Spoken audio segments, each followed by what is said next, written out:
இன்னைக்கு அனைத்து இந்திய அண்ணா திராவிட முன்னேற்ற கழக ஆட்சி முல்லை பெரியார் அணை புரட்சி தலைவர் அம்மா இருக்கின்ற பொழுது உச்ச நீதிமன்றத்தில் சட்ட போராட்டம் நடத்தி 136 அடியை 142 அடியாக உயர்த்தப்பட்டு அணையை பலப்படுத்திய பிறகு அந்த நீர்மட்டம் 152 அடியாக உயர்த்த வேண்டும் என்று உச்ச நீதிமன்றத்தில் தீர்ப்பை பெற்றார்கள். அம்மாவில் மறைவுக்கு பிறகு அம்மாவுடைய அரசு உச்ச நீதிமன்ற தீர்ப்பின்படி அணையை பலப்படுத்துகிற திட்டத்திலே நாங்கள் இறங்கினோம்.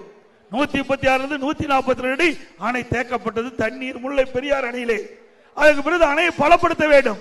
அதற்காக டெண்டர் ஏற்பட்டது, நிதி ஒதுக்கப்பட்டது. அந்த பணி துவங்கி நடந்தது.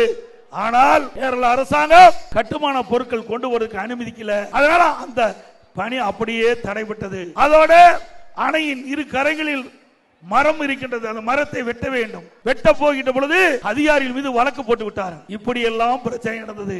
இன்றைக்கு திரு ஸ்டாலின் அவர்கள் இந்தியா கூட்டணி என்று சொல்லிக் கொண்டிருக்கின்றார். இந்தியா கூட்டணியிலே எந்த கட்சி அங்கம் வைக்கின்றது? காங்கிரஸ் கட்சி, கம்யூனிஸ்ட் கட்சி, இதெல்லாம் அந்த இந்தியா கூட்டணியில் அங்கம் வைக்கின்றது.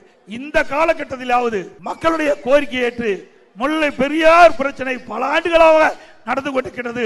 இந்தியா கூட்டணியில் அங்கம் வைக்கின்ற திரு ஸ்டாலின் அவர்களே, இதே கம்யூனிஸ்ட் கட்சியும் இந்தியா கூட்டணியில் அங்கம் வைக்கின்றது.